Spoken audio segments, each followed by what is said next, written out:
The police department can stop murders before they can even be committed. They also know the names of the perpetrators and victims using an automated system. They use oracle-like humans who have gone through a psychological transformation to predict the future.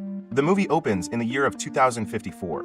In Washington, D.C., a police department called Pre-Crime has completely eradicated homicides in the area. This can happen by allowing the police to stop murders before they can even be committed. The police obtain the data from precogs, three extraordinary humans who can see glimpses of the future in visions. When the precogs have the vision that a murder is going to be committed, an automated system generates two painted wooden balls. One contains the name of the victim, and the other contains the name of the perpetrator. One morning, John, the head of Pre-Crime, comes to his office where his colleagues inform him about the upcoming case. It is a red ball case, which indicates a crime of passion committed spontaneously and can only be seen less than an hour before the murder is committed. The visuals obtained by the precogs are transferred to a futuristic screen where the police can analyze the visions to determine the exact date and time of the crime. John leads the case and meticulously shifts through the images on the screen. He learns that the murder will be committed by a man who will catch his wife having an affair. With careful deduction and attention to detail, John and his team successfully determine the location of the crime. Before they head there, an agent from the Department of Justice named Danny comes in to do an inquest on the pre-crime department to look for any potential errors or flaws in the system. Long story short, John and his team finally arrive at the neighborhood. However, they do not know exactly which house will be the crime scene. John decides to contact his colleagues at the office for a final analysis. After identifying the correct house, John rushes in and manages to apprehend the perpetrator just before the man stabs his wife with a pair of scissors. The rest of the team also barge in through the roof and secure their target. They eventually arrest the perpetrator for future murder and give him a halo, a device placed around his head that renders him fully incapacitated. Back at the facility, Danny notices the precogs having another vision of the same crime that John just stopped. A policeman explains that the precogs would sometimes have these echo visions after prevention of a crime. At night, John goes for a jog and finds his drug dealer, who hands him Narrowin, a fictional hard drug. John comes back to the house and reminisces about his son, Sean. It turns out that Sean was kidnapped and never found. He then plays another file, reminiscing about his wife, Laura, who has left him some time ago. John looks sad and depressed before taking the drugs to calm himself down. The next day, John comes to the office where he meets Lamar, the director of Pre-Crime. Lamar expresses his concern about the inquest from the Department of Justice. He orders John to keep watching on Danny, as he could be a potential hurdle for their progress. Meanwhile, Danny talks to several members of the Pre-Crime team who explain how their system works. Danny argues that Pre-Crime does not really arrest criminals because the crimes were never committed. John suddenly comes in and says that the Precog's visions are absolute certainty and they can never be wrong. After a lengthy argument, Danny reveals that he is the representative of the country's attorney general. As a result, the entire Pre-Crime operation will now be under Danny's supervision. Soon, all of them go into the Precog's chamber, where the three Precogs, Agatha, Arthur, and Dash, lay in a shallow pond. The liquid in the pond acts as a nutrient supply and amplifies their abilities. The Precog's caretaker explains to Danny that the Precogs are kept in a dreamlike state, never to awake and never to asleep, because it is the best state for their abilities. When they all leave the chamber, John stays there staring at Agatha. Agatha suddenly wakes up and grabs John, asking him if he can see. John looks at the screen to her vision of a man drowning a woman.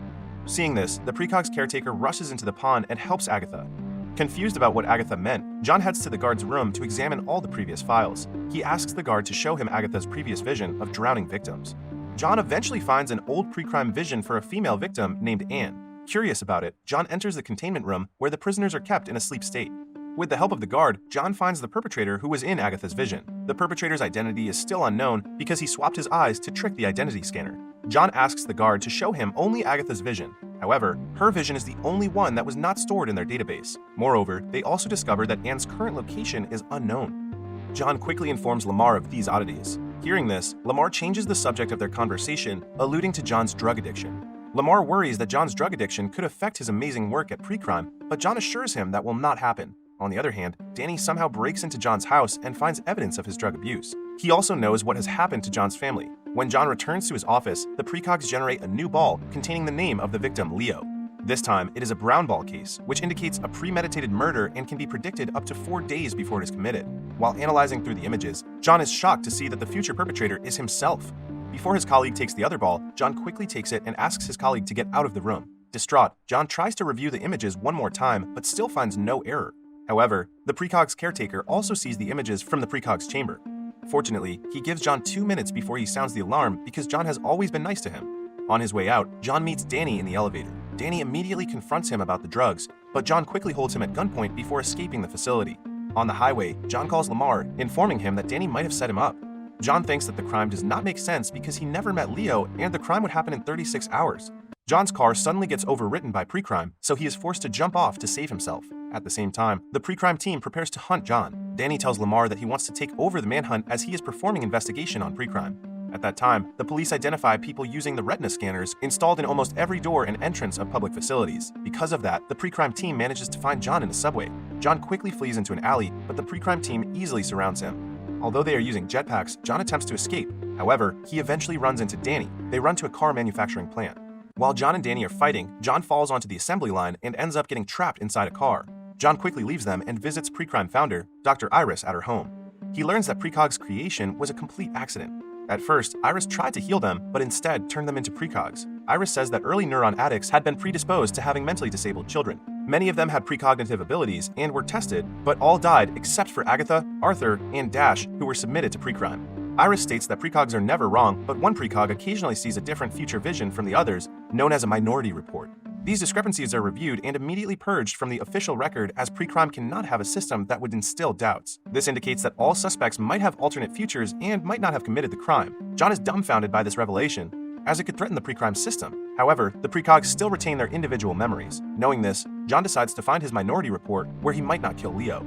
Soon, John meets an illegal surgeon and has his eyes replaced. With that, he will not be easily identified by the police. On the other side, Danny and the pre-crime team are analyzing the visions, trying to find out what John is going to do next. Danny comes up with the idea to learn more about John by visiting Laura's house. According to Laura, John started using drugs after Sean was missing to calm his anxiety. Danny suspects that John and Laura separated due to John's busy job at pre-crime. However, Laura states that she left John because she saw Sean every time she looked at John. After the surgery, John must keep his eyes covered because he needs time to recover. While he is asleep, John has a dream about Sean. John and Sean were having fun at a public pool. The two contested with each other who could hold their breath the longest underwater. When John came to the surface, Sean was gone. John tried to find Sean in the crowd, but his efforts were in vain. He wakes up screaming Sean's name and slowly makes his way towards the kitchen.